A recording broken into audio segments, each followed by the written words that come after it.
Yo, master. Man, on a normal, I don't make videos like this. But what prompted me to make this video is, is something I cannot overlook. It is something that even me, I cannot overlook. There is a video flying around, a recent video flying around of, Fulani bandits or terrorists or whatever they call themselves. They attacked a community in Anambra State, a community called Amokwara. Anyone that knows Oko Polytechnic in Anambra State, we know Amokwara. Imagine Fulani terrorists being inside in a place like Amokwara, which is at the middle of Anambra State. That means they are everywhere. This thing has been happening, not today. It has been happening for years, and I think this is something we can no longer overlook it. Because the truth is that the politicians, the leaders, they cannot do anything. They are helpless. They cannot do anything.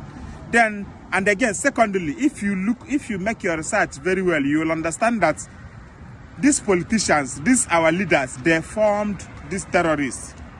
They are the ones that formed these bandits. They are the ones that are sponsoring these bandits. So they cannot give us. They cannot. We don't want to talk about electricity again in Nigeria. Let's not talk about that. Let's not talk about road. Let's not talk about unemployment. Let's not talk about the hunger, the prices of fuel, the prices of food and other things. Let's just talk about one thing, which is security.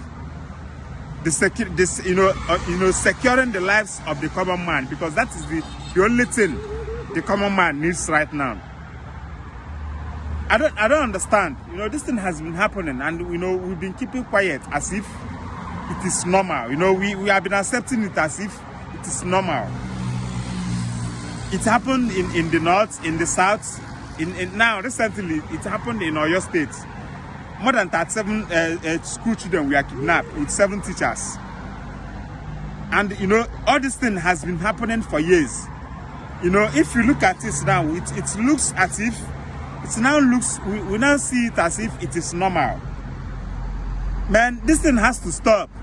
We have to say no to all this. We all need to rise up. We all need to rise up and become unite and say no to these things. The Nigerian youths, we need to rise up. The whole Nigerian nation. Our leaders cannot save us. The government cannot save us from this. Imagine where this country will be in the next 20-30 years. In the next 20-30 years, you cannot. The new government of the day will be bandits. Because imagine in Zamfara State, let me bust your head. In some villages in Zamfara State, as I speak to you,